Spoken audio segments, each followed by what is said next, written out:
बीडला होत असणाऱ्या पत्रकार परिषदेच्या निमित्तानं उपस्थित असणाऱ्या सर्व मान्यवरांचं, पत्रकार मित्रांचं मनापासून स्वागत करतो।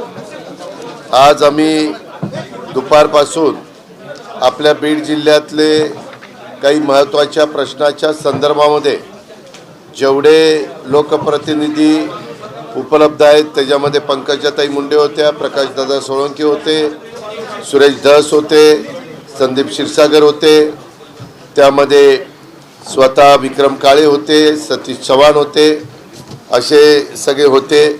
धनंजय मुंडे त्यांची तब्येत बरी नसल्यावर त्यांनी कालच मला सांगितलं की मी आज ॲडमिट होतोय दुपारी 2 वाजता, त्याच्यामुळे मला येता येणार नाही। माझ्या मनात असलं तरी त्यांची तब्येत थोडीशी खराब झालेली असल्यावर त्यांना दवाखान्यात ॲडमिट होणं गरजेचं होतं। मुंदडाताई का आल्या नाही ते काही कळायला मला मार्ग नाही, परंतु साधारण विकासाची कामं करत असताना माझी कामाची पद्धत आहे की त्या भागातल्या लोकप्रतिनिधींना बोलवायचं आणि चर्चा करायची। चर्चा करत असताना त्यांचे काही विधायक सूचना असतील तर त्या घ्यायच्या। आज दुपारी आल्यानंतर पहिल्यांदा जिल्ह्यातला प्रस्तावित विमानतळाच्या संदर्भातला विषय घेतला।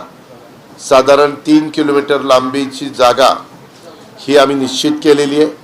त्याला रुंदी जेवढी लागती तेवढी पण ती या ठिकाणी निश्चित केलेली आहे। तिथं लागून लगेच टर्मिनलची जागा निश्चित केलेली आहे आणि त्याच्याबद्दलचं ॲक्विजिशनचं प्रपोजल करायला जिल्हाधिकाऱ्यांना सूचना दिलेल्या आहेत। आणि अशा पद्धतीनं साधारण 3 किलोमीटर लांबीचा आणि 45 मीटर तो रुंदी असती त्याची असा विमानतळ, धावपट्टी त्याला तुम्ही म्हणू शकता, ती आपल्या इथं होणार आहे। आणि त्याच्यातून उद्याच्या काळामध्ये विमानं देखील मोठं उतरायचं म्हटलं तरी ते उतरू शकणार आहे। ती बॅरन लँड आहे, तिथं जो काही योग्य मोबदला असेल तो त्या ठिकाणी आम्ही देऊ। काही सरकारी पण जमीन आहे, काही मात्र खाजगी जमीन आहे। या पद्धतीनं तो निर्णय झाला।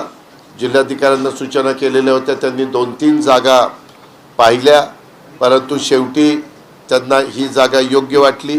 पूर्व पश्चिम जागा आहे, दोन्ही बाजूला कुठेही फार मोठा चढ वगैरे काही नाही आहे, डोंगर वगैरे असतो तसा, आणि हायवेच्या पासून 4 किलोमीटर आतल्या बाजूला आहे।